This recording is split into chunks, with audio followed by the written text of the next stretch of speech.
அந்த காலத்தில் சர்ச்சுக்கு போனால் அவங்க சொல்லி கொடுக்குற கடினமான உபதேசத்துக்கு கீழ்ப்படிஞ்சு அவர்கள் அன்னைக்கு பரலோகத்துக்கு ஆயத்தப்பட்டார்கள். இன்னைக்கு இருக்கிற சபை எப்படி இருக்குது? எதுக்கு சொன்னாலும் எதுக்கே அவர் எதுக்கு இப்படி சொன்னார்? சிலர் சொல்கிறான், பாஸ்டர் புல்பீட்லேருந்து என்னையே குறி வச்சு தாக்குறாரு. ஏன்னா அவர் அப்போ தான் இராணுவத்தில் முடிச்சுட்டு வந்திருக்கிறார், ஸ்னைப்பரை வச்சு தாக்கிட்டு இருக்கிறார். உங்களை குறி வச்சு தாக்கிறதுக்கு எங்களுக்கு என்ன பெனிஃபிட் சொல்லுங்கள்?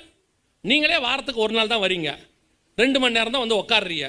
அந்த 2 மணி நேரத்துலேயும் நாங்கள் பேசுகிறதுல பாதி நேரம் கேட்கவும் மாட்டேங்கிறீங்க. அது உங்ககிட்ட இருக்க ஒரு பெரிய கிருபை.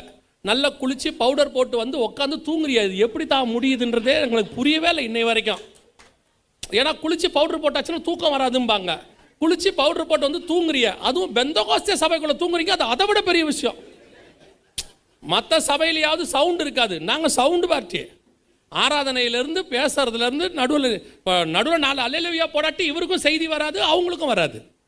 அதுக்கு நடுவில் படுத்து தூங்குறிய.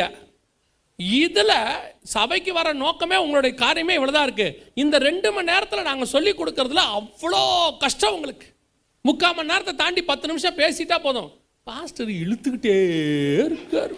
1000 ரூபா கொடுக்குறாங்கன்னு சொன்னால் ரேஷன் கடை வாசலில் 3 மணி நேரம் நிற்க முடியுது. அங்கே போய் 3 மணி நேரம் நிற்க முடியுது, சர்ச்சில் வந்து 3 மணி நேரம் உட்கார முடியல உங்களால். எப்படி பரலோகத்துக்கு போவீங்க? ட்ரெயின் பிடிக்க 3/4 மணி நேரம் முன்னாடி போயிடுறீங்க, ஃப்ளைட் பிடிக்க 3 மணி நேரம் முன்னாடி போயிடுறீங்க, சர்ச்சுக்கு மட்டும் 30 நிமிஷம் லேட்டாக தான் வரீங்க.